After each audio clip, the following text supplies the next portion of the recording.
پھر ایک اور جگہ آپ صلی اللہ علیہ وسلم نے فرمایا کہ حجامہ کرنے والے کے کٹ میں شفا ہے، یعنی جو حجامہ کرتا ہے اور اس میں جو وہ ہلکے ہلکے کٹ لگاتا ہے یا نشان لگاتا ہے، اس میں اللہ تعالیٰ شفا رکھتا ہے.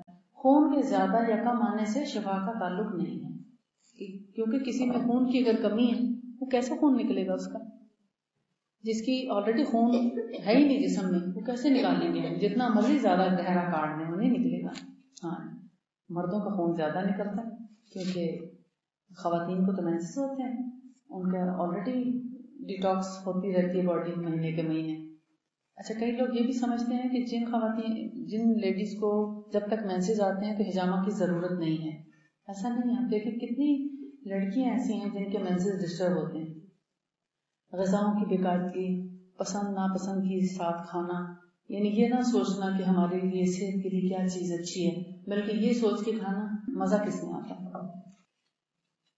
یہاں ملتانی میں کہتے ہیں چس کس میں آتی ہے، یعنی جس میں مزہ ہو وہ چیز کھائیں جو ڈیلیشیس ہو، مزے کی ہو. ہاں، جس میں کوئی ذائقہ نہیں اس کو کھانے کی کیا ضرورت ہے. اب آپ دیکھتے ہیں جتنی مصنوعی چیزیں ہیں سوائے شہد کے، یا جیسے پھلوں میں سے جو چیزیں، باقی شہد بھی چونکہ پھلوں سے ہی بنتا ہے اس وجہ سے میٹھا ہے، اور باقی پھل انار ہیں، انجیر، کھجور وغیرہ یہ میٹھے ہیں. پھلوں کو چھوڑ دیں آپ، باقی جتنی چیزیں ہیں زیادہ تر کسیلی ہیں.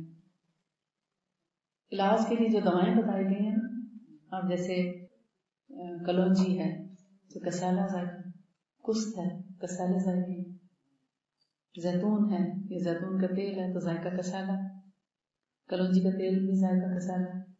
اور اسی طرح مختلف جتنی آپ چیزیں دیکھیں، سنا مکی کو دیکھیں یا اور زعتر ہے، یہ سب کسالہ ذائقے ہیں.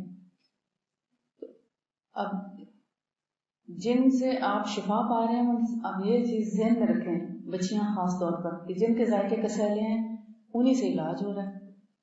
تو کیا پھر کوئی بھی ایسی چیز نہیں کھائیں گے جس سے آپ صحتیاب ہو سکیں؟ تو پھر تو بیمار رہیں گے، پھر مینسز پین بھی کریں گے، مینسز ڈسٹرب بھی ہوں گے، اور مینسز یا تو بے قاعدہ ہو جائیں گے، کبھی آئیں گے تو آتے چلے جائیں گے، اور اگر ختم ہوں گے تو پھر واپس نہیں آئیں گے، دوبارہ ہوں گے نہیں، کیونکہ آپ علاج کے لیے تو کوئی چیز کھا نہیں رہے، صرف مزے کی خاطر کھا رہے ہیں. اللہ تعالیٰ نے جب مزے کی چیزیں پیدا کی ہیں تو ساتھ کسیلی چیزیں بھی پیدا کی ہیں. اس کا فائدہ ہمیں ہی پہنچتا ہے نا، تو ہمیں ان کو استعمال تو کرنا چاہیے.